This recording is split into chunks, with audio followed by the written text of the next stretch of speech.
Hello, everyone. Welcome back to Good Time at the Movies. I'm Wyatt. That's JP.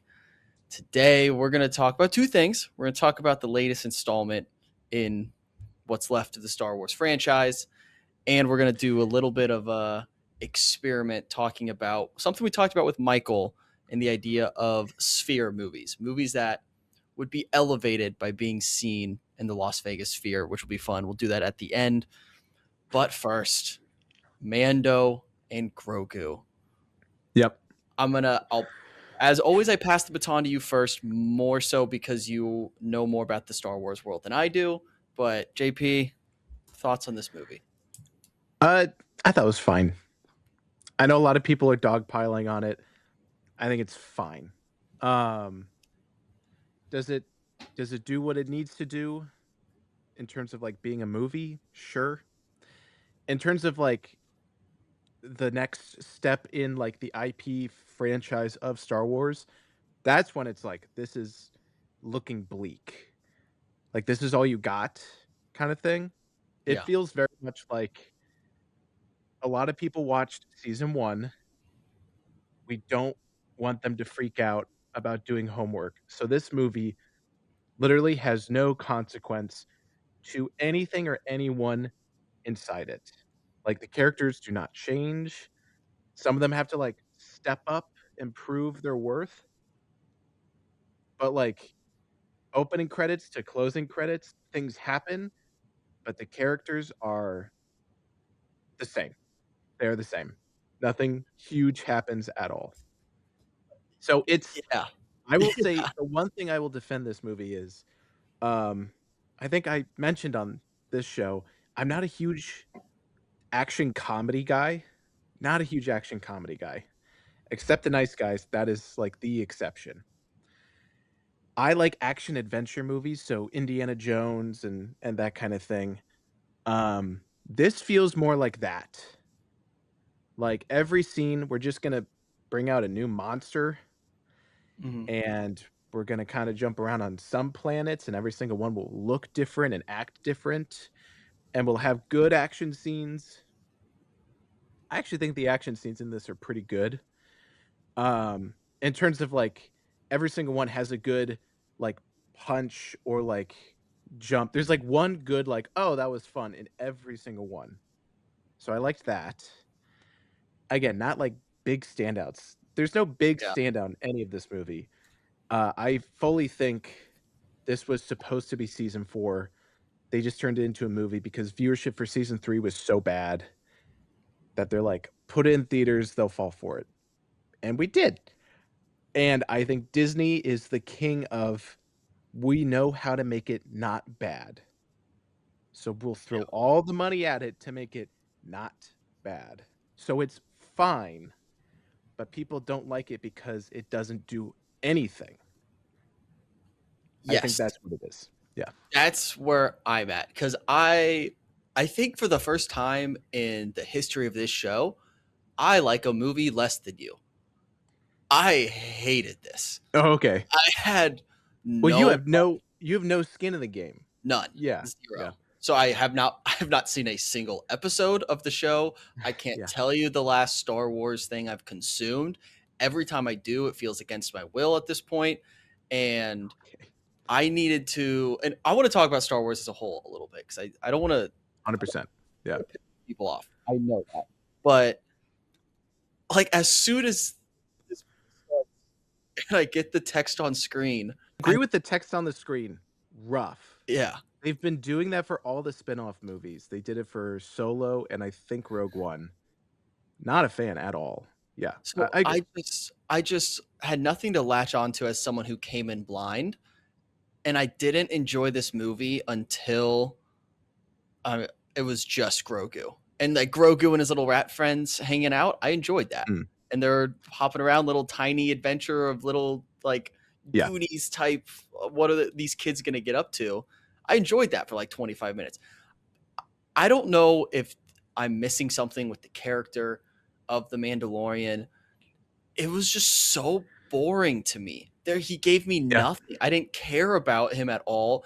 Like you said, he didn't change or evolve at all throughout this movie. It was just boring. And I'm like, why are we paying Pedro Pascal to do this? He's on screen for 2 seconds. You don't need Yeah, Pedro Pascal. You don't need Jeremy Allen White. That wasn't even that wasn't his that was voice. rough. That That was was weird. insane. I'm like, I don't know why these people in this movie. Why is Sigourney Weaver in this for 10 seconds? It Yeah. lost me. It lost me for 90% of this movie. I enjoyed the little creature white snake dragon thing in the water. Oh, That Dragon was Snake. cool. Yeah. Yeah. That was cool. And then Mando's out for a little bit. Grogu, I had fun with him. And that was it. And as soon as Mando came back, I was like, I don't care anymore. I'm out. Yeah, because like, yeah, that whole scene of like, he's back. Let's do the finale. Yeah. I was like, wow, that's it. There's no fanfare with like, oh my god, you saved my life. Yeah. Nothing. Just like, Just, hey, kiddo. just thanks, buddy. Yeah. Okay. um, I do have a lot of thoughts about things you brought up. Yeah, not a Yep. fan of the text.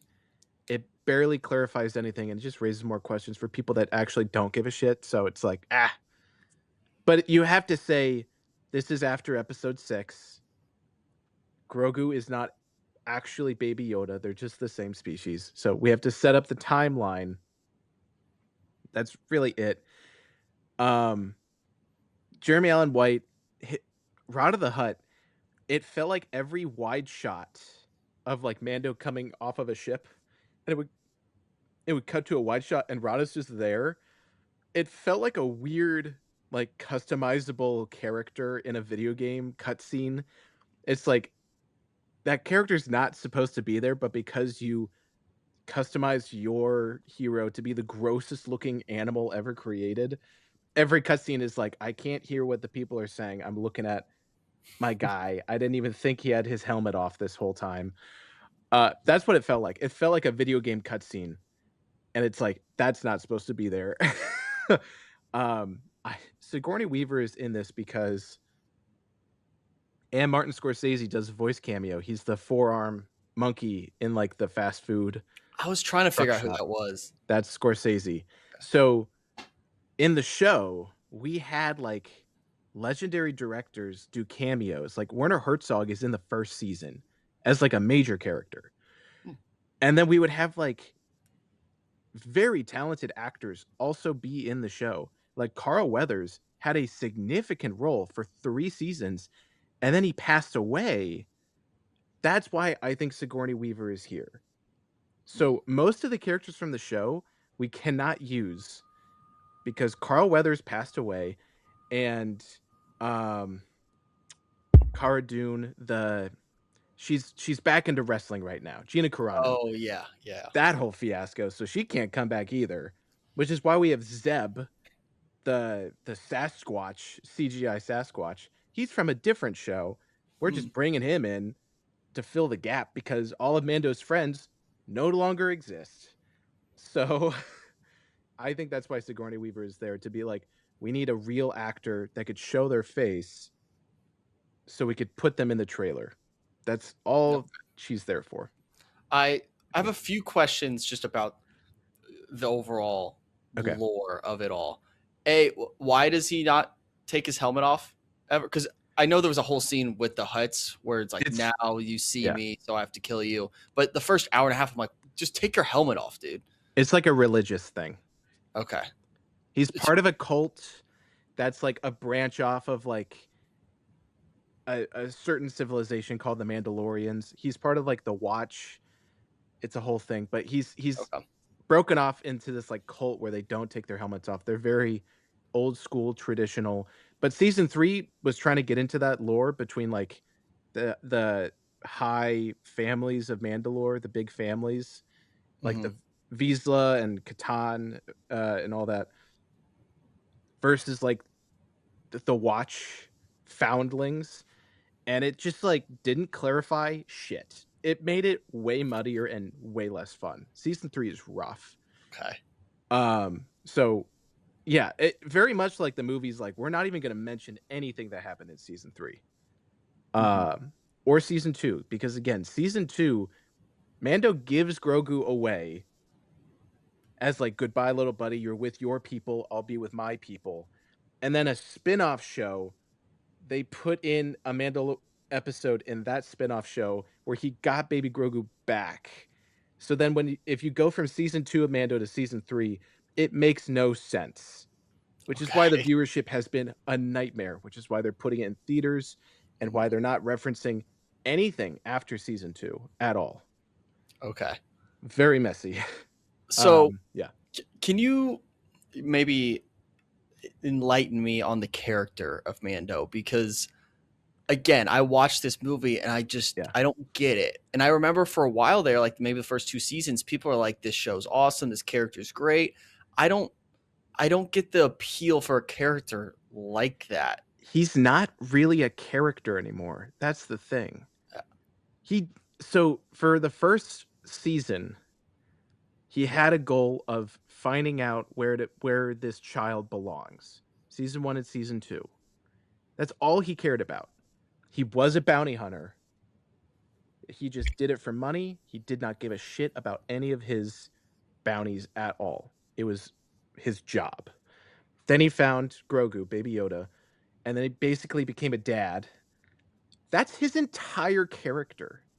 Yeah. This whole like plot in the show about like the heir of Mandalore and the dark saber and who will rule the people and the watch versus the families.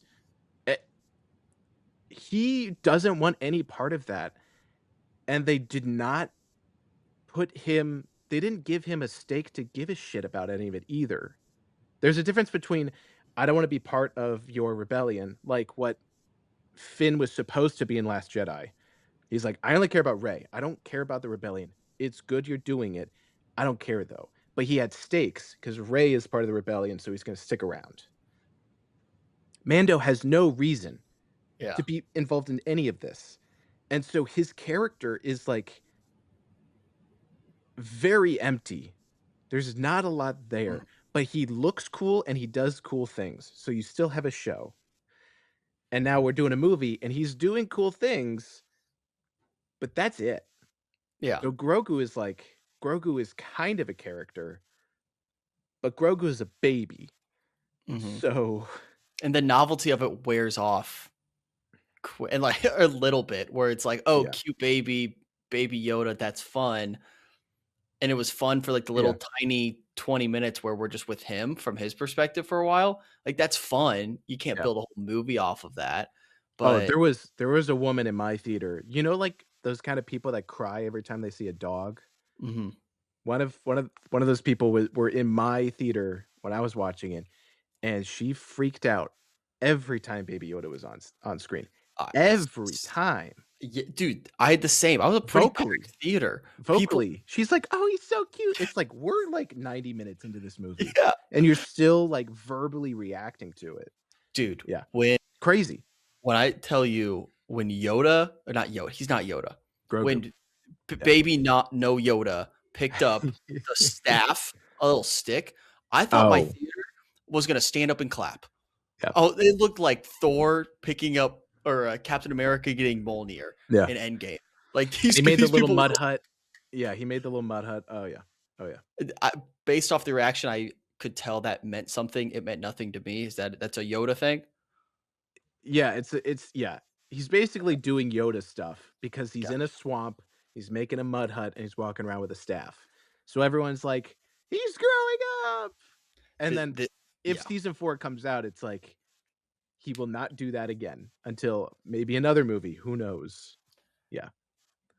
You're not gonna like this, but from my perspective, not knowing much, this movie works better if I just picture it as a Yoda origin story. Because I don't know the timeline of anything. Like you said, Right. the title card or whatever set it at a certain time. This could happen way before the Skywalker, Darth Vader in my brain because it doesn't make a difference to me. Okay, So, but, like okay, but, but um, what? the original trilogy, episodes 4, 5, and 6, you Yes. got Luke Skywalker, Princess Leia, Han Solo, Yep. Chewbacca, Darth Vader. Darth Vader dies, spoiler. Death Star Spoiler. blows up twice, spoiler, Yep. spoiler. And so all the stormtrooper bad guys don't have a job anymore. That's what this movie is apparently about. Is Okay. all of the Imperials that are left are acting as warlords in the Outer Rim, So the New Republic, which is like apparently supposed to be a really shitty government, they don't do their job right, which is why we have the sequel trilogy. Like they failed within a generation of keeping the peace. Really stupid, but they never talk about it.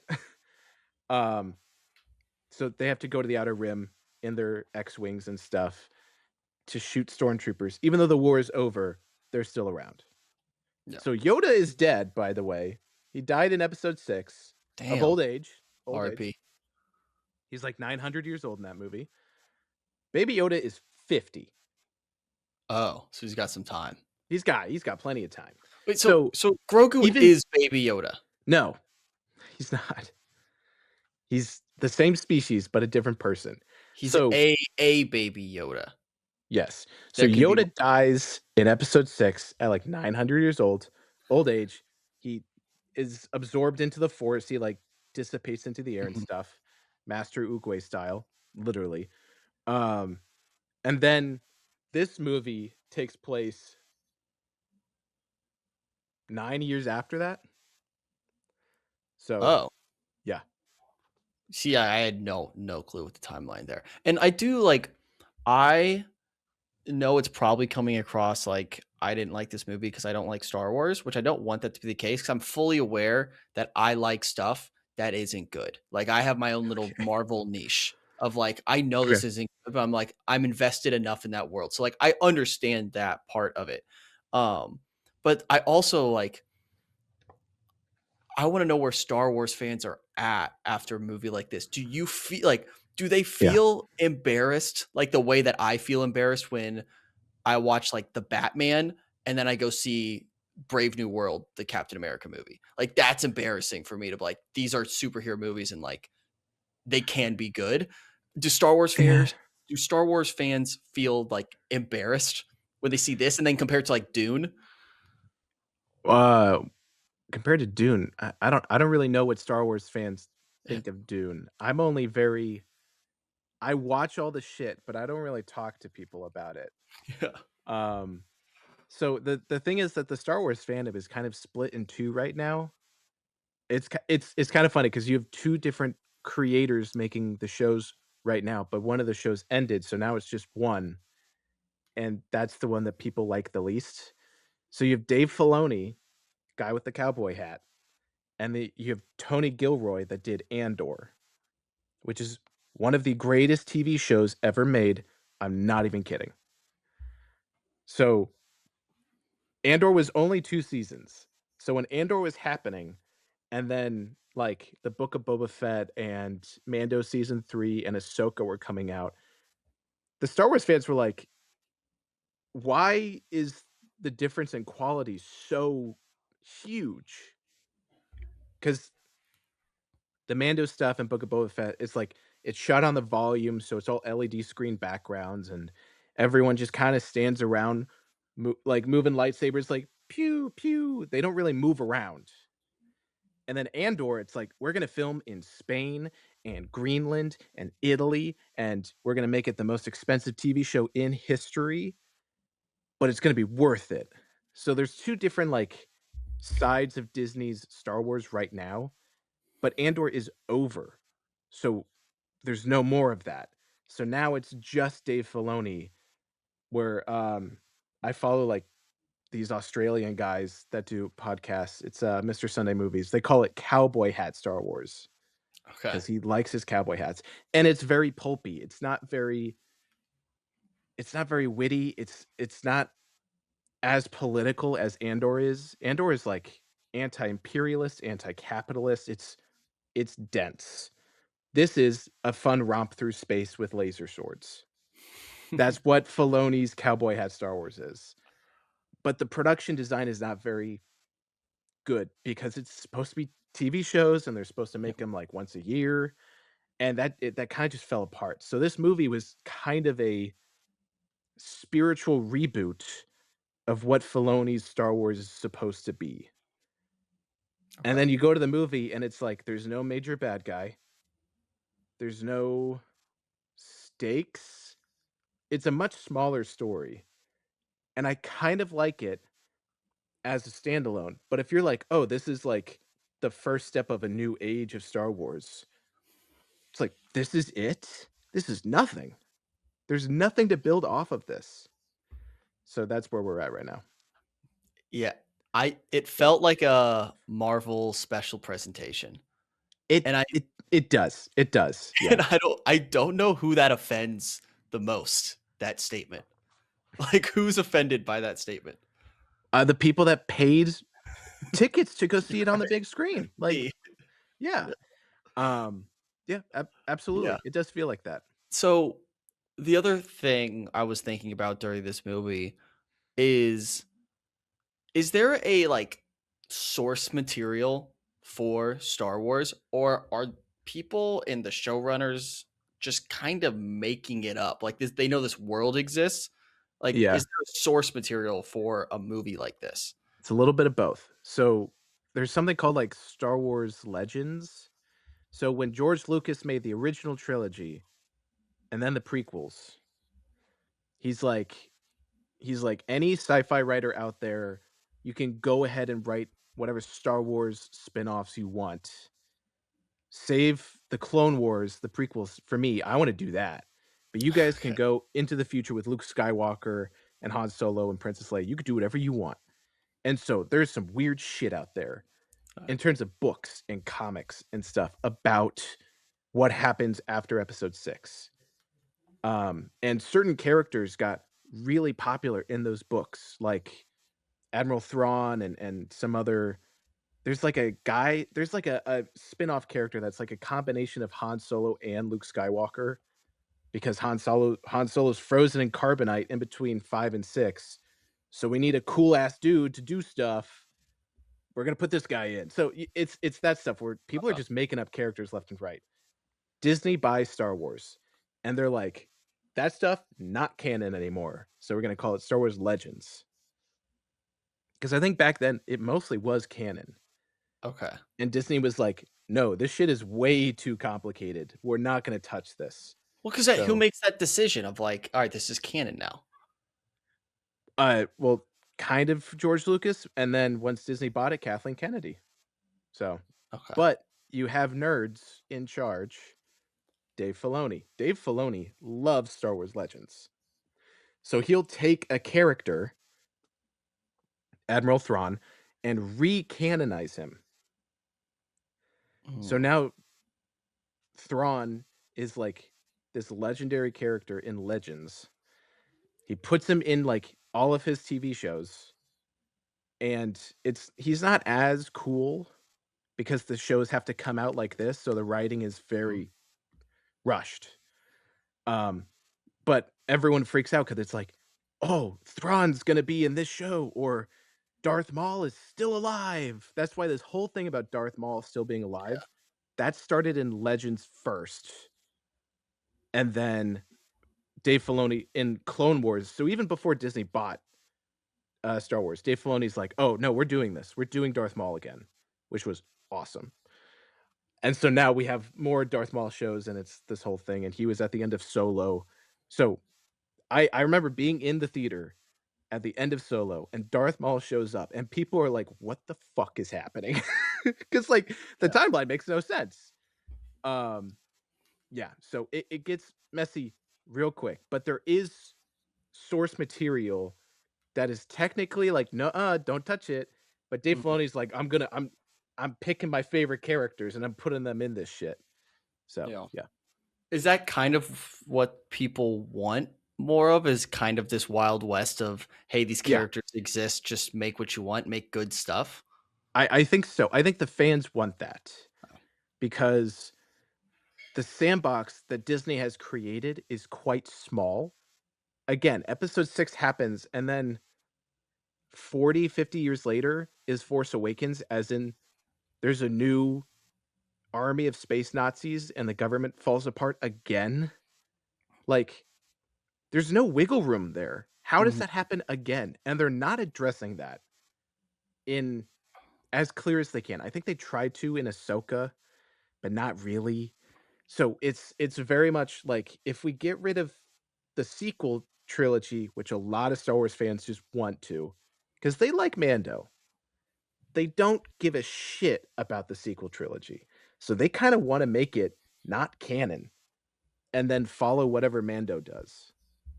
That's kind of Yeah. the rumor that that might be happening. No way. That's not actually gonna be real, but that's what people want. Okay. So, That makes sense. they want the sandbox to be bigger. Okay. Yeah. Yeah, that makes sense because I think the probably what people would consider just to look at from my Marvel brain is there was a period in time, probably pre Civil War, where it felt like, yes, they're connected, but each kind of franchise has its own vibe, has its own character. Like you had the James Gunn Oh, Guardians yeah, yeah. movies, you had Civil War, or The yeah, Captain America trilogy and the The Iron Man Winter trilogy Soldier and the was like a Thor spy stuff. thriller. Yeah, Yeah, yeah, yeah. Taika doing Thor. It felt like everything's unique. At some point, it's all converged into the same type of story over and over again to fit this Mhm. narrative and keep it moving along. Where if you can go back to a little bit of, hey, just put it in the hands of good people and see what they do with these characters, and then we'll somehow make it work later. I think That's now it's been, let's make this work into the yeah. narrative that we want to push, and then maybe make it good. So that's kind of what Andor was. That's kind of what Solo was supposed to be with Phil Lord and Chris Miller, but they were being too weird and too expensive with it. So Kathleen pulled him out and replaced him with Ron Howard. But Andor is that. Andor feels like a completely different beast to anything Disney has done with Star Wars. But it's like the black sheep in the room because it's alone in that. Mhm. Everything else is so cohesive because it's Dave Filoni continuing new shows from his original one with all of his favorite characters, Thrawn, Maul, and his own creation, Ahsoka. It's like he's playing with his little toys, and then Andor's just in the back corner, like, "Hey, wait, that's the coolest fucking thing I've ever seen. Can we get more of that?" And the answer is no. 'Cause you're like, where does it fit, right? Is that We're basically the problem? Yeah, tonally, it's completely different. Yeah, and because it's the only thing, but I'm sitting here and I think a lot of Star Wars people are, why do they not make a Top Gun movie, but with X-Wings? You saw the base in this movie where they have palm trees and stuff. It's like, you can do a shirtless volleyball scene on that beach. Come on. Like, there was a Patty Jenkins Rogue Squadron movie in development, and then she made Wonder Woman 1984, which everyone hates. So I think she got pulled from that project. It's in development hell. That project is a winner. If you do X-Wing fighter pilot training school and then, "Uh-oh, the Imperials are back. We gotta go into space on our first mission." That would make so much money. They did a whole video game on it too, recently. Like, it's a PS4 video game, and they haven't made it a movie. It's ridiculous that they have not even touched it yet. Yeah. There is Well, this new Ryan Gosling Star Wars movie coming out next yeah, year, and it's like, okay, it's an original Star Wars movie with new characters. Let's see what it is. And then you see the cast, and it's like, oh, the main character is like a 15-year-old kid. It's like, okay, this is still cowboy hat Star Wars. So okay. I don't know. I do think it's very fitting and a good descriptor of this movie that we spent very little time talking about the actual movie.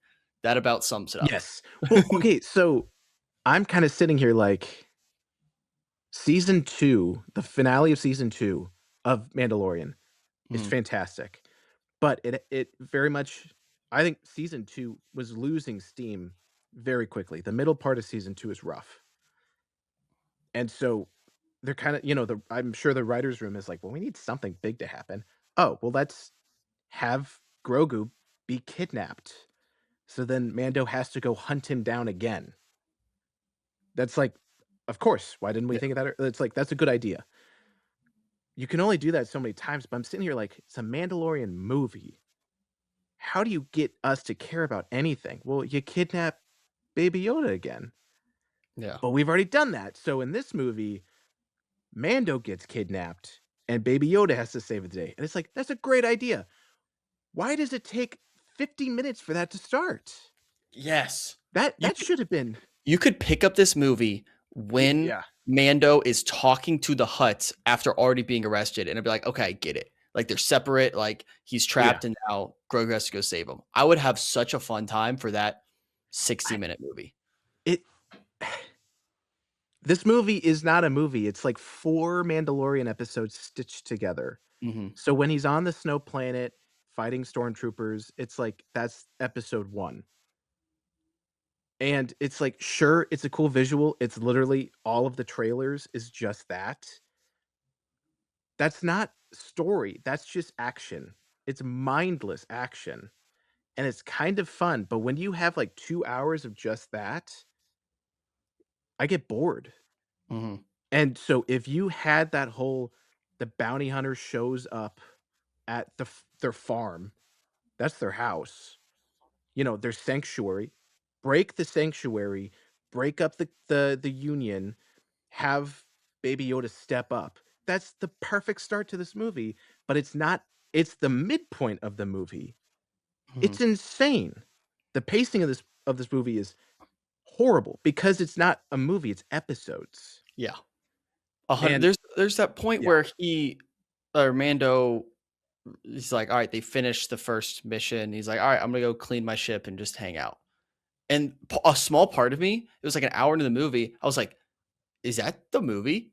A small part of me thought Yeah. that it was over, and I was like, Yeah. okay, I guess that's the movie. And then we had a full another hour after It's that. But Yeah, it's like it's episode 1 is on the snow planet, episode yeah. 2 is in the city planet with the arena, which Hmm. is in terms of all the planets in this movie, is my favorite because shit's actually happening.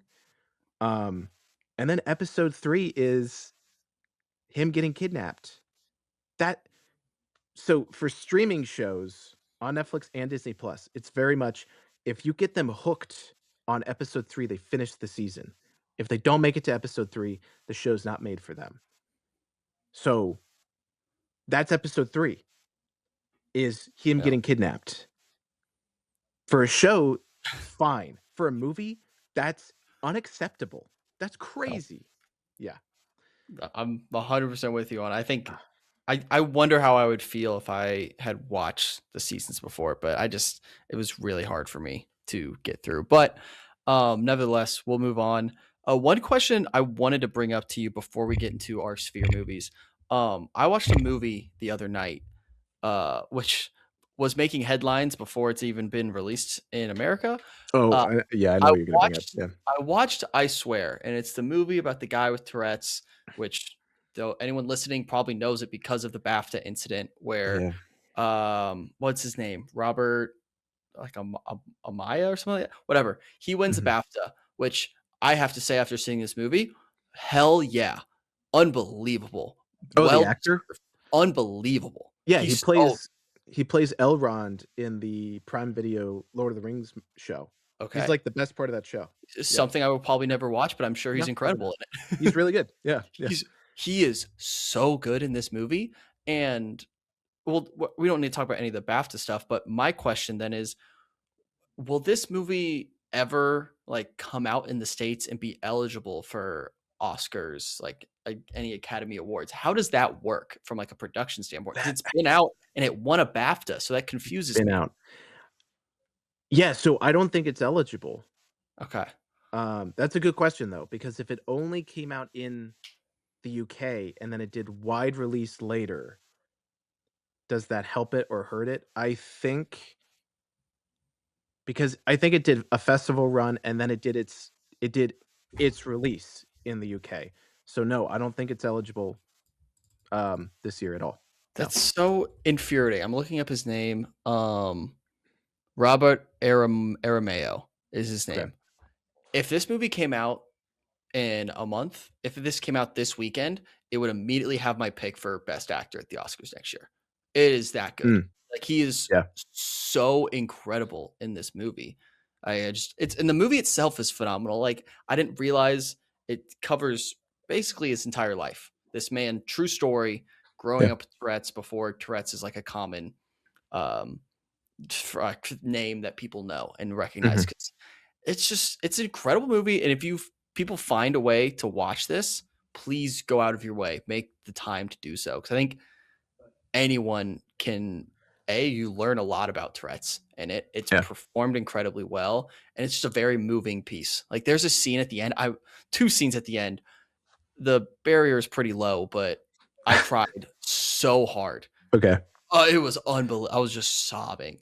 It But it it's would so be good. nice if this movie's legacy was more than just the BAFTAs controversy. That Yes, would be nice. I've seen because clips of it, and it does look very well done. and I haven't seen the whole thing, but if you do watch the whole thing, there's no way that's the reaction you would have at the BAFTAs. It almost like explicitly warns against that type of like reaction to someone with Tourette's like that yeah. because it's almost a scene from the movie. Like Well, without he spoiling anything, it's almost exactly what you see in the movie and what he yeah, dealt with and how he grew up with Tourette's and just his mindset of constantly feeling that way. Like he can't go places, he can't go to libraries. Like that's a yeah, big thing he talks about. He's like, I've never been able to go to a library ever yeah, because that fear of what am I going to say, and it's yeah. so good. I think it should be required viewing for anyone who tweeted negative things about this man, the real man, John Davidson. You have to watch this movie before you can watch any other Academy Award, any award show ever. It should be required viewing because you're a bad person and I don't like you. He asked the venue. He checked with the venue, "Is it okay where I'm sitting?" And they're like, "Oh, yeah, sure." They did not check that there was a microphone right in front of him. It's I don't blame anybody except the people running the show. It's 100%. ridiculous. It's ridiculous they left it in the broadcast that aired, like, 30 minutes after. I the whole, like, actual show, that's unexcusable.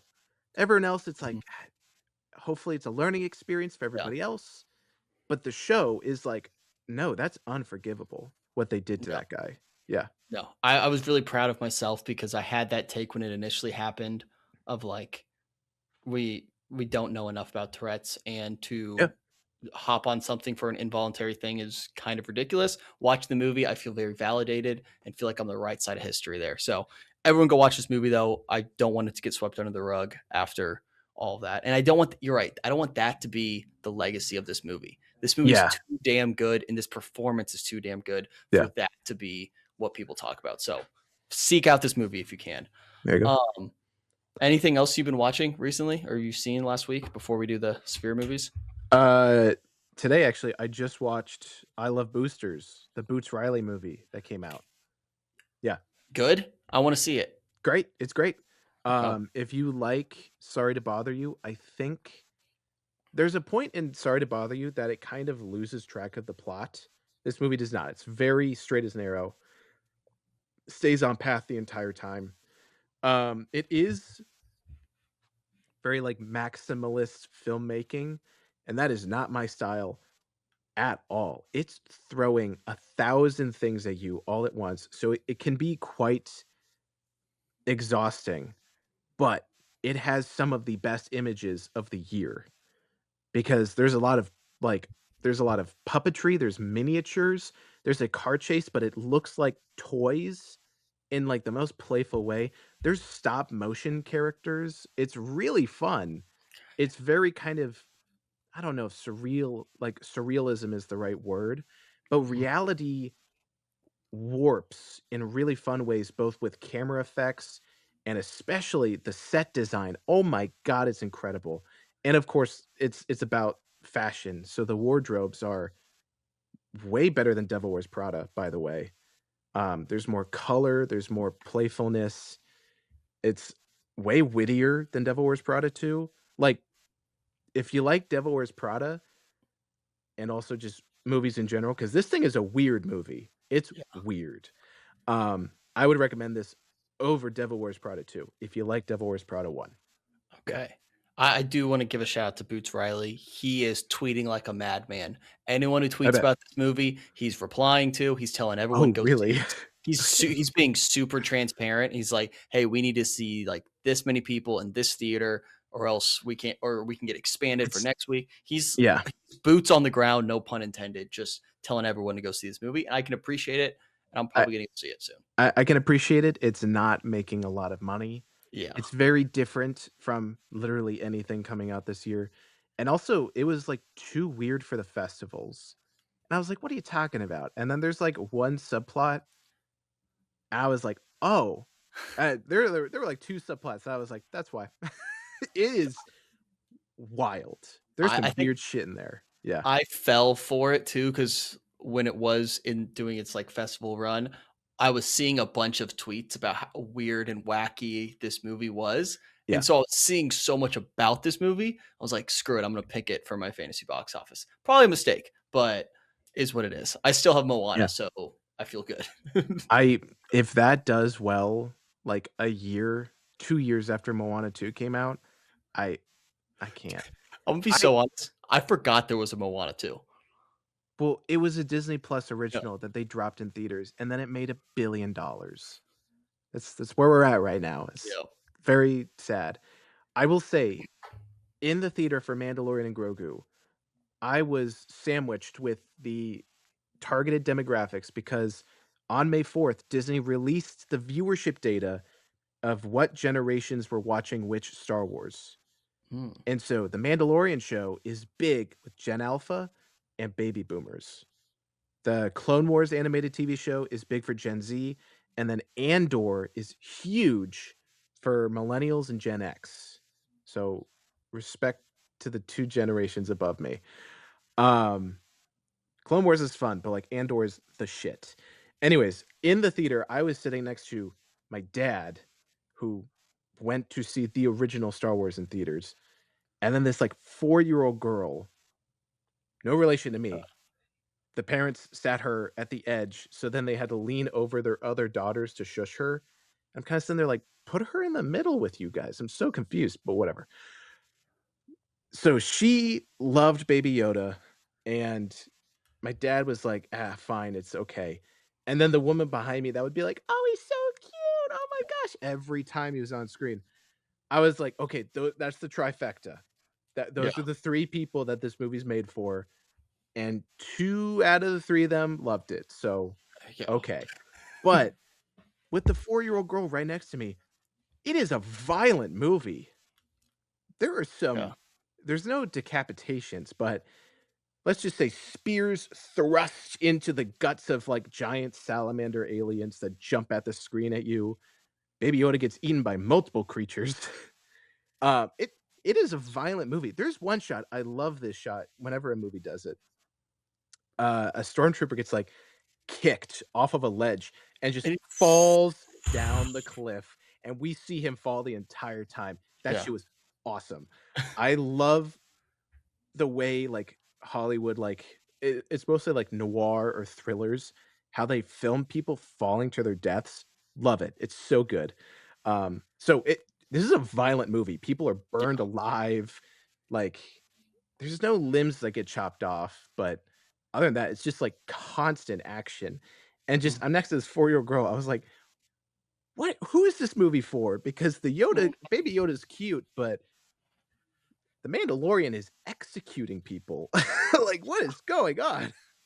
Okay. So, Hey, I'm glad that yeah. 4-year-old is there and not next to me at the drama like they were about a month Oh, ago. So, I forgot about that. yeah, That's crazy. what a run for them. It's the same Jeez. kid. All right, let's hop into our little list of Sphere movies. So, the Yeah. way I approach this, and we had originally brought it up with Michael, as these are movies that maybe our best experienced, or the movie might actually be better if it's experienced in a theatrical environment such as the Sphere in Las Vegas, where it's almost less about the movie itself. It's just this spectacle of cinema and of just screen. Spectacle. Yeah. Yeah, it's a Yeah. pure spectacle. So I went with a ton of recent ones. I didn't dive too far back, and most of these movies are actually good movies. I ran out of bad movies that would be more fun. Some of these Mm. movies are actually pretty good, but Yeah.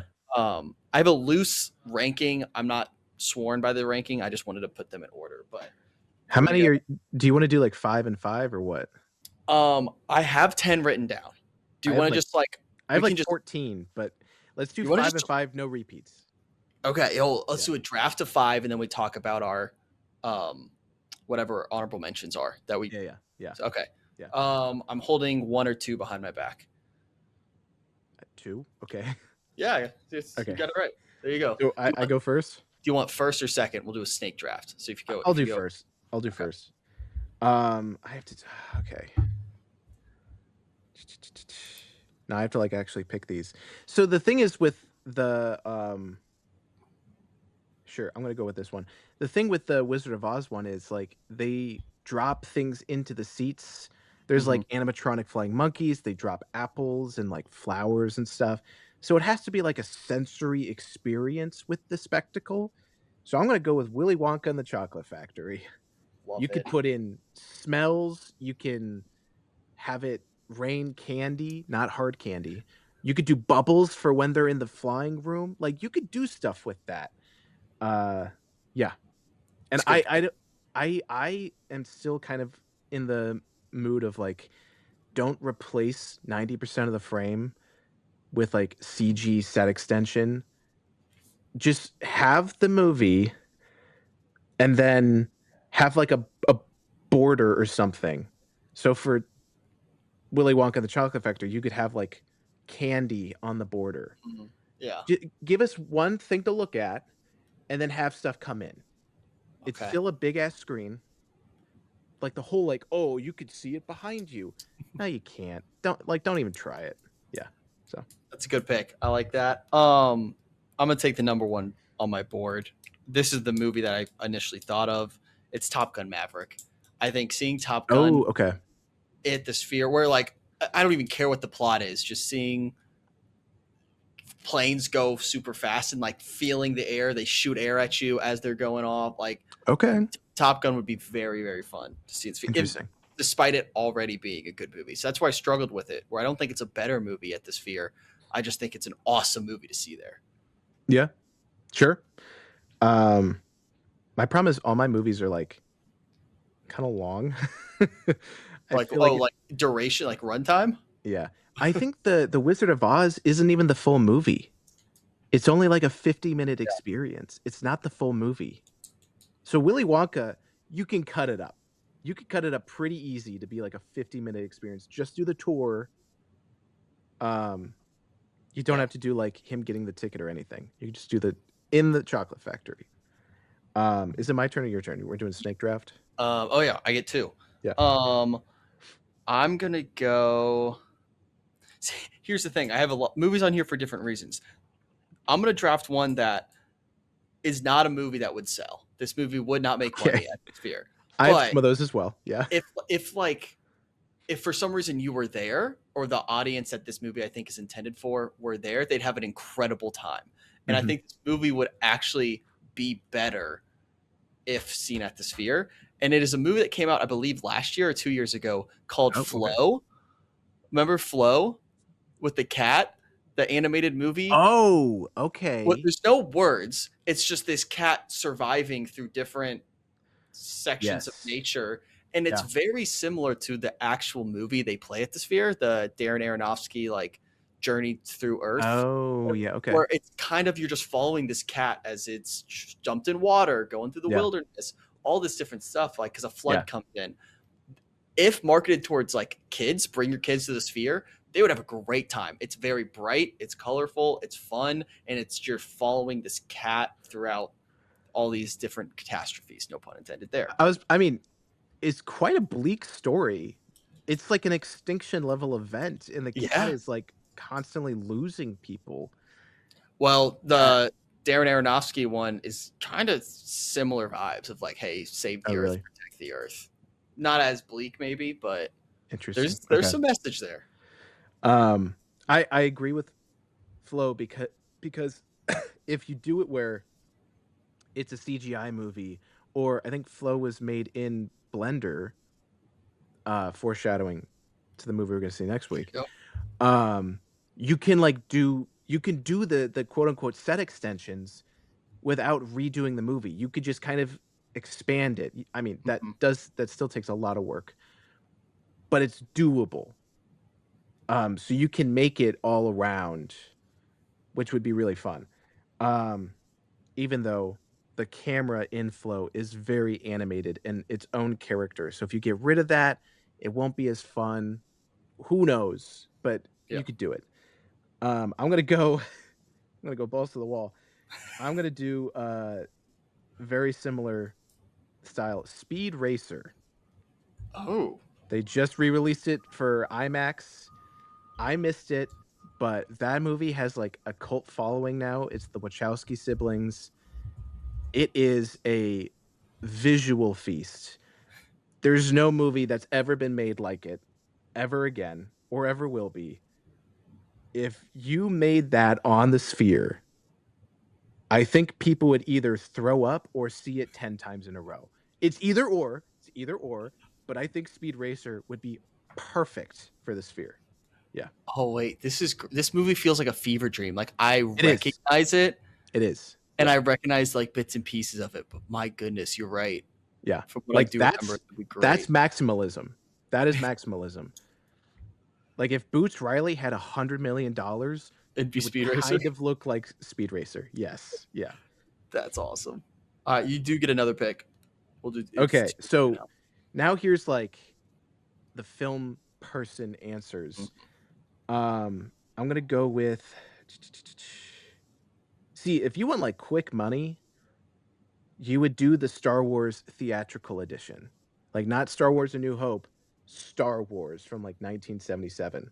The original theatrical version, because the rumor is they're going to re-release it next year for the 50th anniversary in theaters against George Lucas's will. Um, if you make it exclusive to the Sphere, this is like I'm putting my Kevin O'Leary hat on for a second. If you make it exclusive to the Sphere, you will be printing money for the rest of your life because that is a very special experience. And then if you put it in a very special venue, an exclusive venue, you will sell tickets reliably forever. I think that's the smartest idea. It won't happen, but I think that's the smartest thing you could do. So, what specifically are you drafting here? The, Star Wars, the theatrical the edition. theatrical edition. Yeah. Okay. The despecialized before the Blu-ray, before the re-edits. Okay. Han shoots first. Like that whole thing. Yeah. Okay. Um, I'm gonna go again. I'm not gonna. The Sphere would be out of business in 2 days with me running it, Okay. Yeah. but I'm just thinking, what would be like? I closed my eyes, was thinking, what would be a very unique theatrical experience for me? I think seeing a movie like A Quiet Place in the Sphere Oh my would be gosh. so fun. Can you like you're on the edge of your seat the entire time? I was thinking like horror movies. I don't know how much. Again, not a horror guy, but like a movie where sound is so important, and you're sitting there. You're the second you Okay. hear one thing of like you hear the toy go off at the beginning, it's everywhere and their sirens go off and like all of a sudden the adrenaline in the room. It could not work, but if it I did work, it'd be awesome. I don't think that would work because the seats are like stadium setup. There's like bars and lights and places that you can like walk around. Yeah, Like it's not that it's it's very already too much loud. yeah, it's very much built on you not really needing to be quiet. Yeah, That's but why what they if it kind of did worked? But Wizard what of if Oz. it It's like worked? everyone has already seen Wizard of Oz. We're Yeah. not even showing the full movie. You're just there for the experience, not for the thrill kind of thing. Yeah, but if it worked, it'd be sweet. That's my defense there. Maybe. Also, horror movies are all about what is in frame and what is out of frame. And when you suddenly have a A massive 360 frame. frame, it doesn't really that would be such a challenge. I believe they could figure it Okay. out. Oh yeah, you get another pick. I'm Yeah. gonna go the exact opposite route. Then I'm gonna do one that's way more um, inviting for the audience to be a part of, where they're gonna be actively engaging, which means they're gonna be singing along. I want to see Okay. Grease. Grease is Ooh, that's a good old. one. It's old enough where like That's a good one. similar to Wizard of Oz, they would probably chop it up a little bit, make it a little more interesting. Whether they should do that or not is a different story, but they probably would do that. Yeah. I think you can build sets, like you said, like a border of like what that may look like because there's a musical and everything. Like you could build a stage adaptation type I mean, just make it a setup. sing-along. Only do the songs.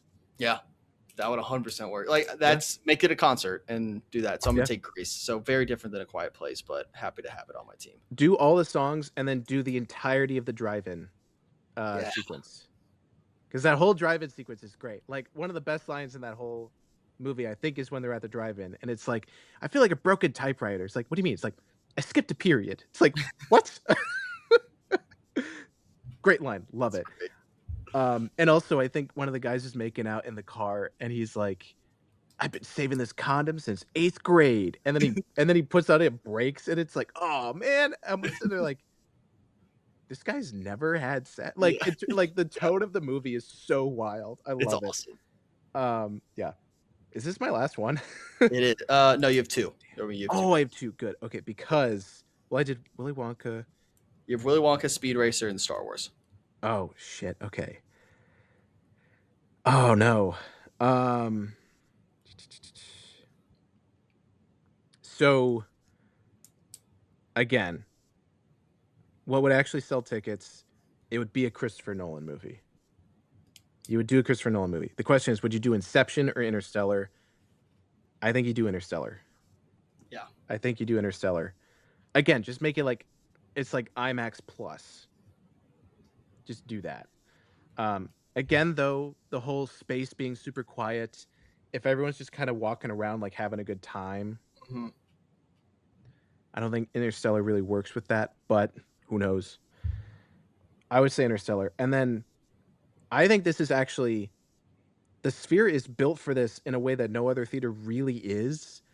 And this took place in the 60s because TV was getting started and TV was huge in the 50s and 60s. So movie theaters had to react, they had to adjust. And so they made these new formats like Ultra Panavision and CinemaScope and all that shit. And those movies, you really can't watch them the same way these days on like even DVD because there's such a wide aspect ratio. So you have like these giant black bars for most of your screen.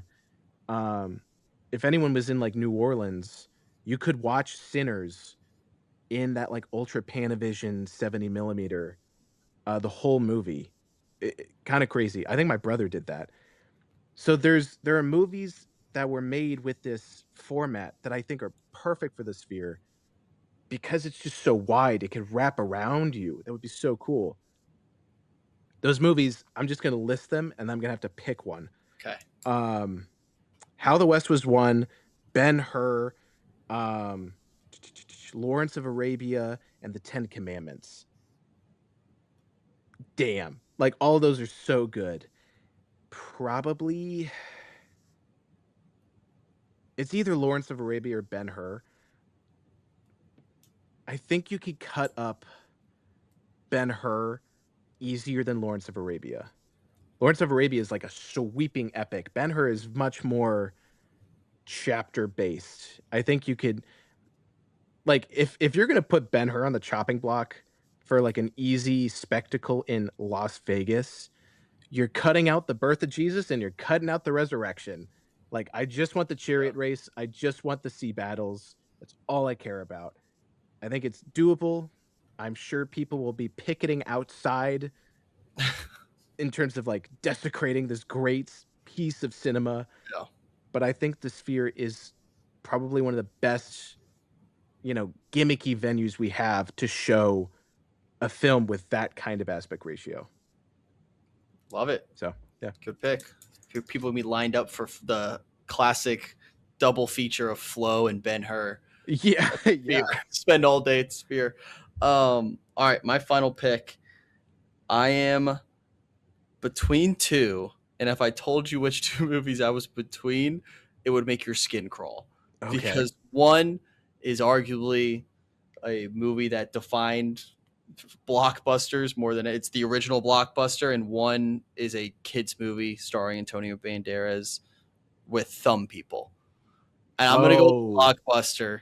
I'm gonna Actually, take no, those are Jaws, both of them are actually pretty good but choices. Spy Kids 3D was very much a Oh, potential. 3D, The 3D not the one, first one. no, Spy Kids Oh. 3D. I think that's the one. That's the one with the thumb people, right? No, the thumb people is in the first one. 3D is when he gets sucked into the video game. That would be crazy too. I think That that one actually would work better. honestly, along Yeah. those same lines, Shark Boy and Lava Girl would kind of work. There's a huge tornado at the beginning, then Yeah, there's this it's crazy. This could be fun. Like that. There's a all that genre of CG. movie. Yeah, Yeah, but all that CG is so dated that if you so put it bad. on a giant screen, because like those movies might not even be 4K. Those movies might be 1080 only. And then you like AI upres it Yeah. for Vegas. Oh my god, that like our eyes would be bleeding. So I'm taking Jaws. I'm gonna take Jaws. Just- Jaws feels like a safe pick here. I mean, It they does. could easily pitch it as like, this is like it's the original blockbuster. Now we're doing our modern version of blockbusters are basically Sphere movies, like or Yeah. obviously it's IMAX and everything, but like you have that's their version. They could do a cell there. I feel comfortable having Jaws. I don't know how they would do it, but they'd figure it out. Well, sadly, they would cut all the talking scenes out, including one of the greatest monologues in film history, the USS Indianapolis speech. They would cut that out, No, and they would just do the shark attacks. But honestly, that would be pretty fun. that'd be sweet. It'd be Yeah. pretty awesome. Which ones did you have that didn't make the list? Avatar: Fire and Ash. I know it's the third Avatar movie, but it literally has everything from the first two movies and then some. Like, if you haven't seen any of the Avatar movies, just watch the third one. Like, I think they'll help you figure shit out on the way. But it has the whales, it has burning the forest down, it has Varang, the sexy evil Navi. It's got Miles Quaritch, with his like military vest, but he's like a blue guy, and with the war paint and something else. Oh, there's like hot air balloons that are actually jellyfish, and they ride them like hot air balloons. And then Varang and her clan like attack them, and they're full of gas, so they hit them with fire arrows and they explode. Chef's kiss. Seeing that in Vegas, yes, please. And then when you're walking out of the theater, you get those like Vegas girls that dress up for like pictures and stuff, and they're all Yeah. dressed like Navi. That's Oh, that's all you got to do. It's all you got to do. work. And then the bar, you could do themed drinks as if they're all made from like plants on Pandora. It It'll work. works. It It works. works. 100% that works. I had the Dunes on there. I was just thinking big spectacles. Like I would put Dunes, Yeah. Blade Runner 2049, those types of movies. Blade Runner would be sick. That'd Yeah. be very fun. What else did I have? I had Mamma Mia. I was between Grease or Mamma Mia in terms of my sing along I one. think the musical concept is a good idea. Yeah. Yeah. And then the only other one I had was the Spider Verse movies, which I was just Oh, that was okay. kind of spitballing a little bit because like Yeah. that could be interesting. That could be fun. How they figure that out, but The Matrix. I think they might actually be doing that. I've seen a clip where it's like the Matrix in like a dome, and they have the frame, and then things that leave the frame. Like the scene I've seen is they're in the Matrix, they're in the hub, and they're like, I forgot what his name is, but it's like, axe.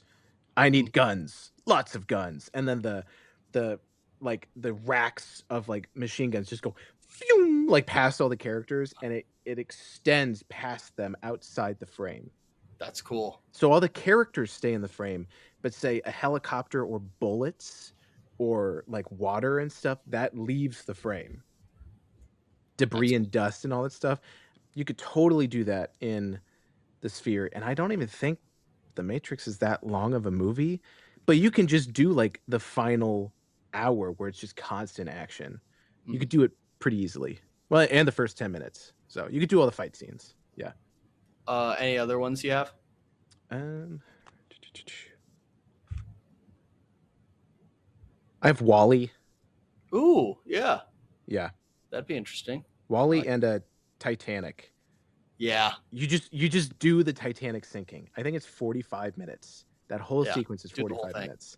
Just do it. Yeah. Yeah. That works. I love it. So The final, 4D chairs were just spritzing with water for 45 minutes. you walk out drenched, like you're Yeah. great. All right, final draft. So you had Willy Wonka, Speed Racer, Star Wars, Interstellar, and Ben-Hur. I had Top Gun Maverick, Flow, A Quiet Place, Grease, and Jaws. So that's fun.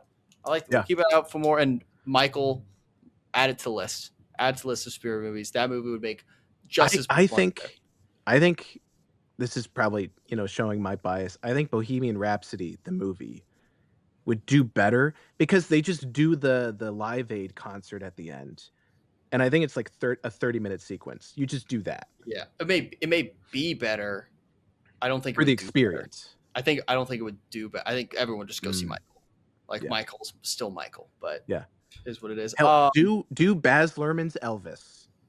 Yeah, yes, That's that as movie would be Vegas as it gets. so much better. Oh my gosh, wait, that might be the answer. I think we finally got there. That's the Probably. answer. I don't like that movie at all, but it's Baz Luhrmann. I stand by Austin Butler deserved that Oscar over. Oh, Austin Brendan Butler's great. Yeah. Brendan Fraser. I love Brendan Fraser. Oh, Should not have won that Oscar. for The Whale. Yeah. Yeah, but that revived his career. Did so like Yeah. I'm okay with it. I just would have preferred Austin Butler winning that, but that's a total different argument. Thanks for listening. That was our reaction review of Mandalorian and Grogu and our Sphere movies. Let us know what you think, and we will be back next week with a movie that I can't wait. I see it tomorrow. Yep. I'm going to see it tomorrow too. Screw I'm it. seeing Yep. I'm seeing Backrooms tomorrow. I've heard good things. I don't know who directed it, but we'll Shut up. Okay, we'll see you guys next time. We're excited to see it. We're excited Very to see it. excited. Can't wait to see who the director is. Yep.